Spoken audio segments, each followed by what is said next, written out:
विवेकानंद जब शिकागो से लौटे तो उनकी कीर्ति चारों तरफ फैल चुकी थी। ऐसे में कई सारे समारोह किए जा रहे थे उनके स्वागत के लिए और खेतरी के महाराज उन्हें बहुत पसंद करते थे।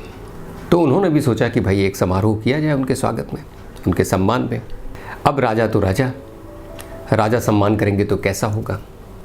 उन्होंने जो आयोजन किया उसमें एक बहुत सुंदर नर्तकी को भी बुलाया जो उनकी बहुत प्रिय थी और उनके डांस का यानी नृत्य का कार्यक्रम भी रखा।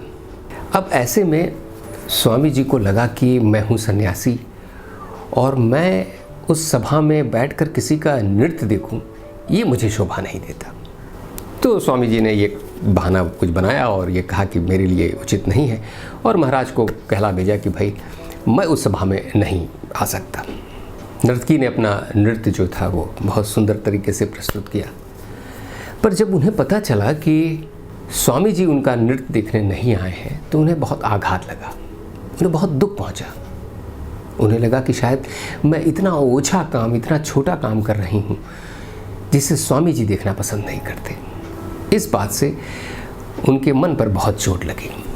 इत्तेफाक ये कि जिस कमरे में स्वामी जी ठहरे थे उसके ठीक बगल का ही कमरा महाराज ने उस नर्तकी को भी दे रखा था क्योंकि वो भी उनको बहुत प्रिय थी। तो जब उनको पता चला कि यह बगल के कमरे में स्वामी जी ठहरे हुए हैं तो उन्होंने सूरदास का एक बहुत सुंदर भजन गाया।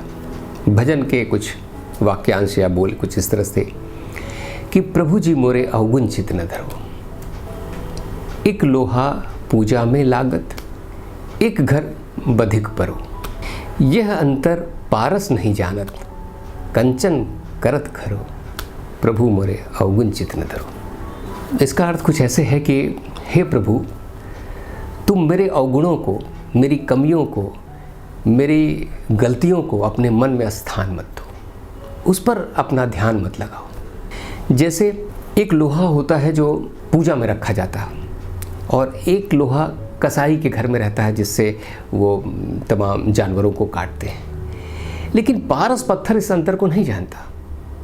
वो इन दोनों लोहों को जब छूता है तो उन्हें सोना बना देता है, चाहे वो पूजा में रखने वाला लोहा हो, चाहे वो कसाई के घर में रखा हुआ लोहा। तो जो प्रभु हैं, जो संत हैं, उनको इस तरह का विभेद नहीं करना चाहिए।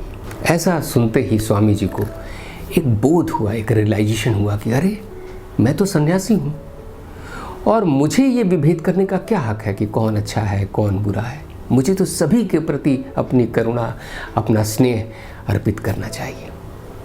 स्वामी जी बहुत लज्जित हुए और वो जो नर्तकी थी उनके पास गए और उन्होंने उनसे क्षमा मांगी और कहा कि देवी आपने मेरी आंखें खोल दी और मुझे जो अब तक बोध नहीं हुआ था इस सन्यास का कि मुझे किस रूप में रहना है इस जीवन में, वो आपने मुझे सिखा दिया।